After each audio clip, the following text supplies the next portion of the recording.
Buenos días a todos. A nombre de todos mis compañeros de APSA, Rockwell y Líneas Complementarias, Javier Riverol, su servidor, les da la bienvenida nuevamente a este Congreso de Automatización. Lo que vamos a ver el día de hoy es un poquito aplicaciones de ahorro de energía con variadores de frecuencia o variadores de velocidad. Dentro de la plática vamos a ver o enfocarnos un poquito al ahorro de energía. Ya en la parte de las prácticas tenemos, como se pueden dar cuenta, varios equipos. Vamos desde los más básicos para todos aquellos que nunca hayamos programado un drive y hoy queramos aprender o empezar a hacerlo. Alguna parte avanzada donde ya los drives se integran a un sistema de control y a su vez a uno de visualización, o bien hacer un lazo de control directamente con el drive sin la necesidad de un controlador. Entonces, Vamos a empezar. Si hay alguna duda o pregunta en lo que me voy pasando, por favor levanten la mano, no me interrumpen, simplemente enriquecen la presentación. Entonces vamos dándole para adelante. ¿Falta alguien más? ¿Listo? Bueno, como punto número uno es, ¿para qué utilizamos un variador de frecuencia o en qué nos puede ayudar un variador de frecuencia? A grandes rasgos, pues la necesidad de regular en alguna velocidad el proceso para optimizar cierto control o bien reducir el estrés mecánico de todo el tren que componga a la aplicación que yo estoy manejando, y ahorrar energía es de los 4 puntos de lo que más se usa un variador o por lo que se usa un variador. La necesidad de la regulación de velocidad viene por la ventaja de adquirir ciertas ventajas contra otros métodos de control, ya sea un reductor, un clutch hidráulico, un acople magnético, etcétera, ¿no? Todos ellos son maneras de modular la velocidad, pero no son electrónicas, son mecánicas. La ventaja que trae el utilizar el variador contra un sistema mecánico, bueno, una de ellas pues es la regulación de velocidad, que puede empezar con un ajuste muy pequeño de 0.1%. donde quizá en un reductor tener un ajuste de este tipo, cambiar unos piñones o hacer el cambio en un acople, y que quizá si es hidráulico el aceite para poder tener este control de 0.1 puede llegar a ser difícil. Adicional, muchos de los equipos mecánicos no tienen una comunicación o no tienen una retroalimentación. Por ejemplo, un acople hidráulico yo no puedo decirle ahora vete de reversa, o dime en qué velocidad estás. Esas cosas y esas características que no tengo en los sistemas mecánicos las puedo obtener o optimizar el control teniendo un variador. Y por último, puedo hablar y mejorar muchas de las características que nos comentaban hoy en la mañana para hacer algo más sustentable, para hacer algo más productivo, para hacer algo más innovador. Necesito información y a su vez necesito un equipo que me dé cierta flexibilidad y que me ayude a mejorar quizá la calidad de un producto. Ok, ¿cómo puedo hacer más flexible algo? Bueno, si yo tuviera una máquina, por ejemplo, si soy de la industria farmacéutica, y una máquina hoy en día hace 2 tipos de pastillas, una cuando el motor está en conexión delta y otra cuando está en conexión estrella. Si yo le pongo un variador a esa máquina y quizá tengo 7 tipos distintos de pastillas, con el control de la velocidad fija a cierta regulación de velocidad, puedo producir con una sola máquina los 7 distintos tipos de pastilla, sin necesidad de andar cambiando una conexión delta a una estrella, sino nada más seleccioné las velocidades fijas que necesitaba y con eso ya puedo producir con una misma máquina 7 formas de pastilla en lugar de 2 que hacía yo antes, por dar un ejemplo. Evidentemente la calidad de un producto, muchos de nosotros quizá también venimos del área de pesada, ya sea cemento, minas o petróleo. Cualquiera de ellos, el llegar a tener una velocidad justa y fina puede ayudarme a mejorar la calidad del producto. Por ejemplo, en la molienda de un producto no es lo mismo estar moliendo a X velocidad que una velocidad exacta donde yo sé que el punto de molienda me va a dejar el material más fino a la salida del proceso. Esas cuestiones de mejorar la calidad quizás solo podamos llegar al punto exacto si tenemos esta regulación de velocidad, ¿no? Y bueno, volver más eficiente el proceso, si tengo toda esa información que el drive me provee contra los sistemas mecánicos que no tengo, me hace o me ayuda a tener decisiones más rápidas y más eficientes por lo mismo. Bueno, al final, el reducir el estrés mecánico trae un ahorro o trae un monto asociado. La aceleración y desaceleración por medio de una rampa puede cuidar también cierto producto. Imaginemos que estamos manejando una banda transportadora y que en ella llevo copas de vidrio. Si yo no tengo la capacidad de adaptar esta aceleración, quizá en el primer arranque me quedé sin copas. Por cómo hace de manera abrupta esa aceleración, ¿no? Otro es reducir el costo de mantenimiento y reposición, por ejemplo, en bombas de sellos, de válvulas, de acoplamientos, de ductos, de bandas, de tubería, etcétera. El hacer más suave el proceso también me trae un beneficio. En bombas es muy común tener ese tipo de fenómenos y bueno, esto me puede llevar a ahorrarme cierto monto, cierto dinero. Adicional a esto, cuando arrancamos un motor directo a la línea, tenemos, o cuando le solicitamos el arranque a la línea, tenemos 6 a 8 veces la corriente nominal del motor como un pico. Con el variador y o un arrancador suave, ese pico se puede bajar. En el arrancador suave se puede limitar a 3, 5 veces y en el variador a lo más se puede tener 2 veces. Entonces, todo esto me va a traer beneficios también en en el área de pico de corriente, ¿no? Y evidentemente el ahorro en esta demanda también significa un monto. Para hablar un poquito de ahorro de energía, las aplicaciones que más ahorro tienen los conocemos como par variable. Pero, ¿por qué siempre definimos o diferenciamos entre par variable y par constante? ¿Qué es? Bueno, a grandes rasgos, si nos vamos a las clases de física de hace mucho, mucho tiempo que tomamos cualquiera de nosotros, par era fuerza por distancia y a su vez fuerza era masa por aceleración. Entonces, si decimos que es par constante, quiere decir que la masa permanece constante con la velocidad, ¿sí? Si yo subo o bajo la velocidad, siempre estoy moviendo la misma masa. Y si muevo la misma masa, la fuerza tiende a permanecer con el efecto de aceleración que tenga nada más. Por ende, el par tiende a ser constante independientemente de la velocidad en la que me encuentre. Pero cuando tengo el par variable, la masa decrece cuando decrece la velocidad. Si imaginamos un ventilador grandote y yo lo estoy moviendo al 100% de la velocidad y luego lo bajo al 30% de la velocidad, la masa que tengo que mover baja porque la fuerza inercial es otra. Entonces eso nos trae un beneficio más grande. Entonces, típicas aplicaciones de par variable son bombas y ventiladores centrífugos. Ahorita vamos a ver cuáles son los ejemplos de par constante y los ejemplos de par variable. Existe otra categoría que se llama potencia constante, pero esos son otros equipos como máquinas, herramientas o autos hidráulicos, autos electrónicos, etcétera. Entonces, ¿cómo es que la velocidad variable se puede llevar a un ahorro de energía? Bueno, lo primero que tenemos que hacer es tomar ventaja del cambio de una curva, ya sea de la bomba o del ventilador, donde vamos a aplicar este ahorro de energía. Y existen unas leyes que se llaman leyes de afinidad, las cuales relacionan el flujo con la velocidad con el paro presión y la velocidad con la potencia. Las leyes de afinidad son las que ven en pantalla. A grandes rasgos nos dice que la velocidad y el flujo son equivalentes. Es decir, si yo tengo un medio de velocidad, tengo un medio de flujo.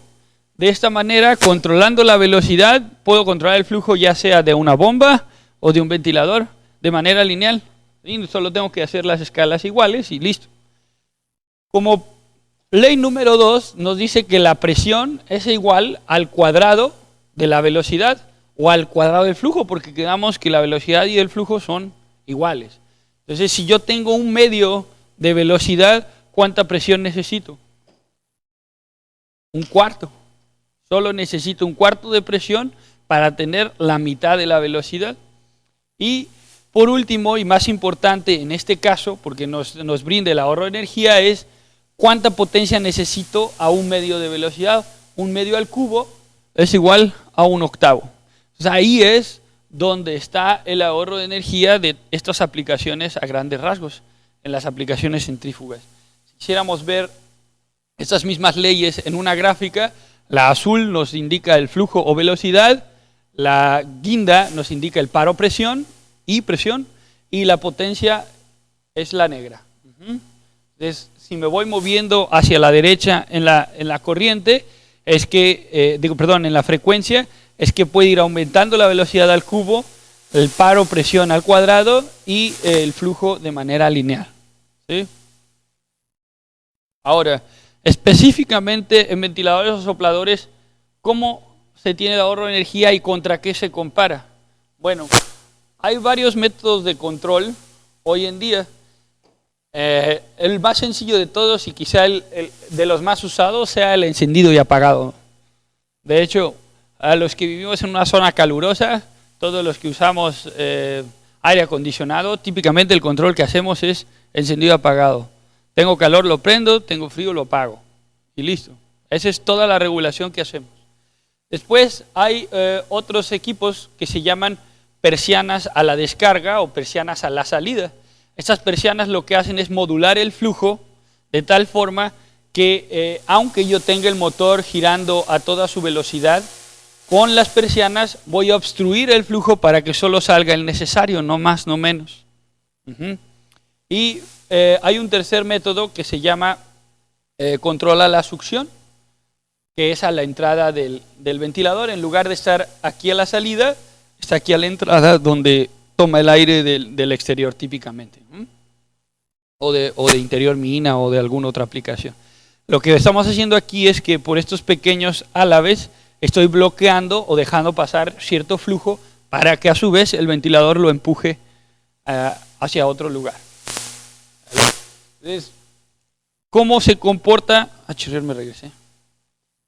¿Cómo se comporta el flujo-presión de una aplicación con la obstrucción a la descarga? Bueno, tenemos dos curvas a grandes rasgos. La curva azul le llamamos curva de la bomba y la curva negra le llamamos curva del sistema.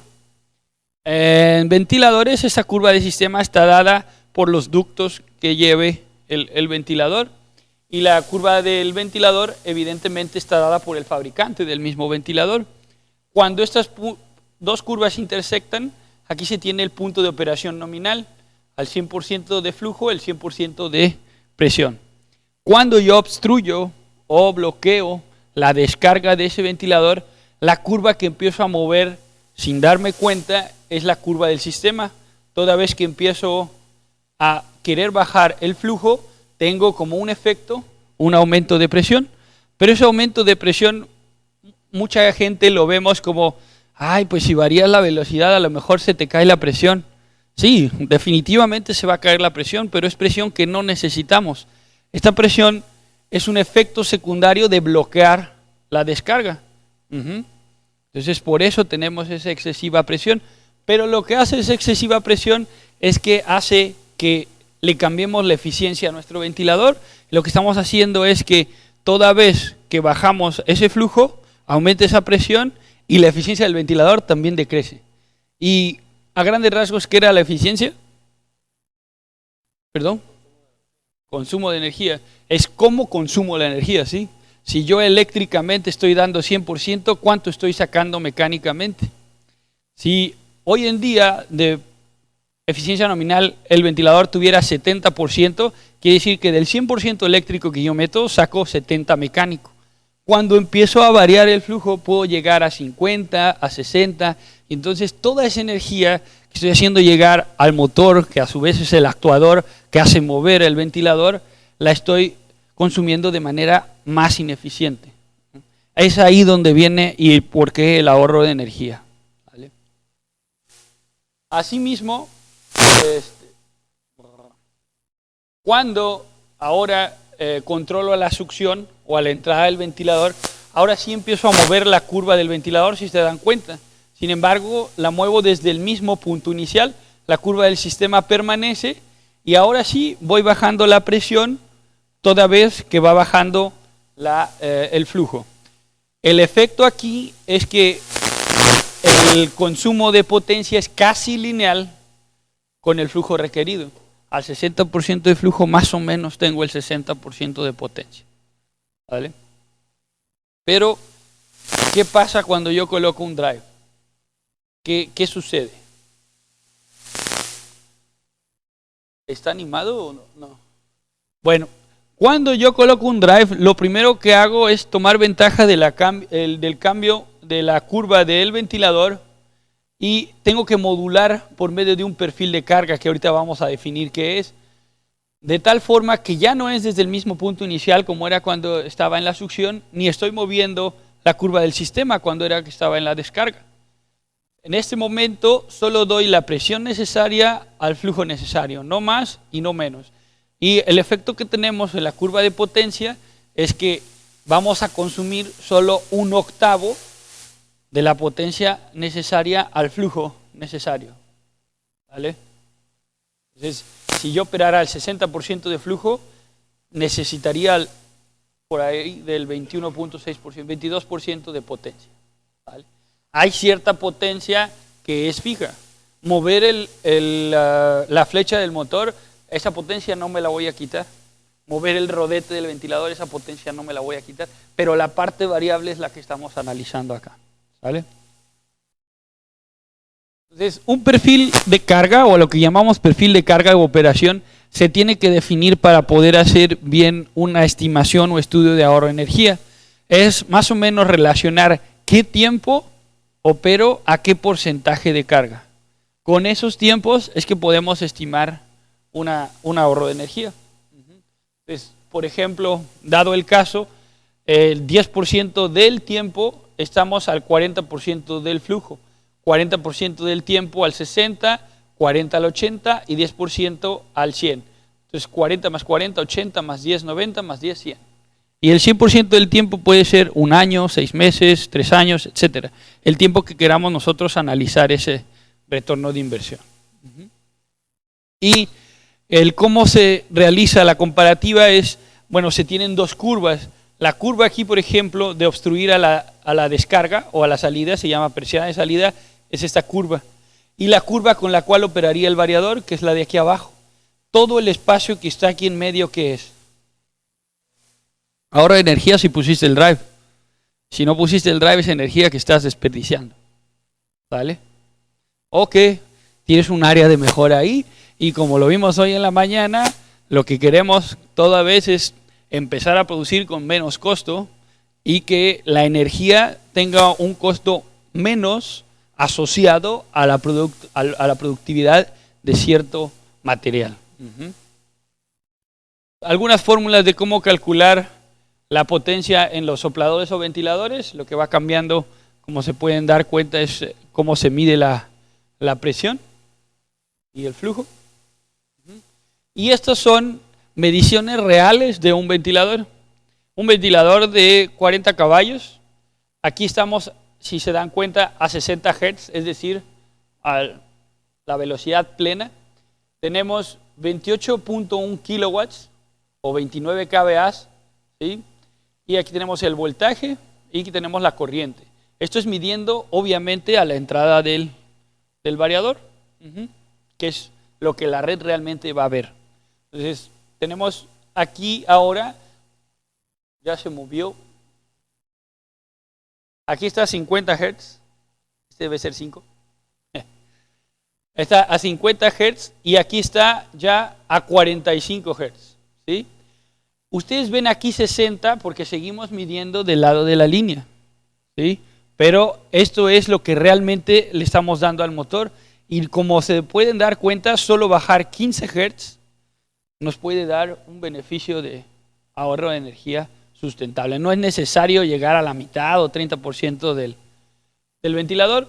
Y aquí está la comparativa de todas y cada una de las curvas que se tienen dependiendo de la modulación que estemos teniendo del flujo. La primera es por una persiana a la succión, la segunda por persiana a la descarga, la tercera por cambio de alaves a la succión, un acople hidráulico SFC y ASD es el drive, Adjustable Speed Drive son las siglas en inglés. La roja evidentemente es la curva con la que trabaja el ventilador. Ahora, en bombas, no lo voy a repetir todo lo que ya dije mucho. ¿Sí? Es algo muy, muy parecido, solo que en bombas cambia una cosa, y esa cosa es muy importante. Más o menos la parte modular es muy, muy parecida, encendido y apagado. A este método de control se le conoce como bypass o recirculación. Y bueno, también hay obstrucción a la descarga con una válvula, ¿no? Que sería lo mismo que en una persiana en un ventilador. ¿Vale? Que es esta que vemos aquí. Luego entonces, igual, la curva de la bomba es la que vamos a empezar a mover, pero si utilizáramos una válvula, la que empezamos a modificar es la curva del sistema. En este caso son las tuberías y todo lo que va ahí a través. Y si utilizamos el drive, ahora lo que movemos es la curva de la bomba. Un pequeño análisis contra una válvula. Esto es la energía consumida por la bomba si está obturando o modulando con la válvula. Si se dan cuenta, el primer efecto es variar el flujo y por ende la presión va aumentando. Y la potencia sí va disminuyendo, pero sin que yo sepa o me haya dado cuenta, la eficiencia de la bomba también va decreciendo, ¿no? Algo de lo que hablábamos igual con el ventilador. Ahora, si ponemos un variador a operar con esta misma bomba, lo que podemos hacer ahora es... Rayos, ¿quién sabe qué hice?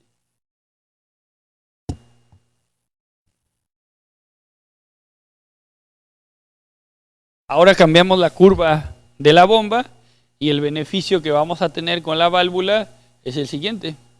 Si dan cuenta, operar variando el flujo ahora sí hace que la presión caiga y por ende también llegamos a que la potencia cambie y baje. Aquí están un poquito los cálculos de las tres leyes de afinidad: el flujo, la de presión y la de potencia. ¿Sale? Dime.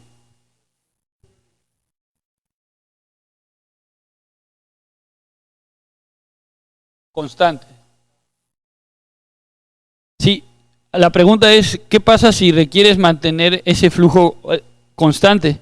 Bueno, a lo mejor lo que estás variando es la presión. No sé. Típicamente o mantienes uno o mantienes el otro. El flujo o presión tienden a ser uno efecto de otro cuando controlas cualquiera de ellos dos. ¿Vale? Entonces, mantener cierto flujo te va a ayudar, pero no siempre es estar al 100. Si vas a estar siempre al 100%, ni le pongas variador, vas a gastar dinero.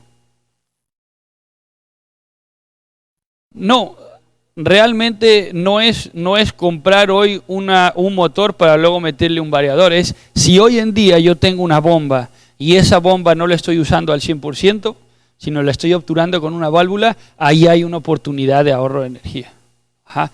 Si vas a concebir un proyecto de entrada con un drive, quizá lo quieres porque necesitas la modulación de ese flujo, de esa velocidad. Si no hay modulación, yo te diría, no gastes el dinero y toma otro método de control. Si hay modulación, hazlo con el variador. ¿Sí? Sí, respondí la pregunta. Gracias. Ahora, la única diferencia que hay entre una bomba y un ventilador es que la curva de la bomba no empieza exactamente en cero. Perdón, la curva del sistema de la bomba no empieza exactamente en cero. Y no empieza en cero porque tengo asociado a ello algo que llamamos cabeza de descarga estática o presión diferencial estática. Es la presión o la distancia absoluta del lugar de donde tengo el líquido hacia donde lo voy a bombear. Es distancia absoluta. Si esa distancia es muy grande, la curva empieza muy alta y la probabilidad de ahorro de energía es menor. Entonces, si me pudiera regresar un poquito para explicarles ese tema. Okay. Aquí, en lugar de que la curva del sistema empiece en cero, mientras más presión diferencial tenga estática, voy empezando más lejos. Mientras más alto empiece, obviamente menos rango de modulación tengo y por eso el ahorro es menor. Muchas veces esa presión va cambiando porque esa distancia es muy grande. Si lo primero que tengo que hacer es llegar a esa distancia, entonces ya la parte que tengo para modular es muy pequeña y quizá el ahorro no sea tan sustentable como para adquirir un variador. Es lo único que debo de cuidar. Depende de la curva de la bomba. Si esa presión diferencial es más del 50% de la presión total que te puede dar la bomba, tienes que cuidar mucho la estimación para saber si te conviene meter el drive o no. Hay veces que el 90% de la presión es solo para llegar al sitio. Ahí ya no trae tanto beneficio. Vale. ¿Sí quedó claro un poco eso? Sí. Esas son las fórmulas que hay para calcular la potencia en las bombas.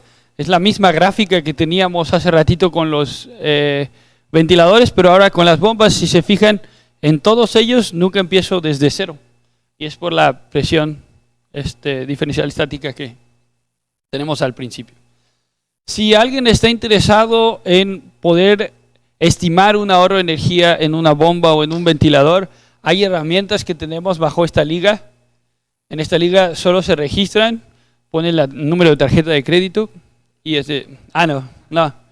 solo ponen su nombre, la compañía y bueno, ya pueden bajar esas herramientas que les pueden ayudar a la estimación de ahorro de energía. Ambas herramientas comparan el método de variador de velocidad contra el método de obstrucción a la descarga, ya sea en una bomba por una válvula o en una persiana o mampara con un ventilador. Adicional, hay dos publicaciones interesantes que se hicieron aquí. Una es de bombas y otra es de ventiladores y hablan de todos y cada uno de los temas que hoy yo hablé de manera muy resumida. Ahí lo toca más específico, más detallado. ¿Vale? Sí. Ajá, este es guión bajo.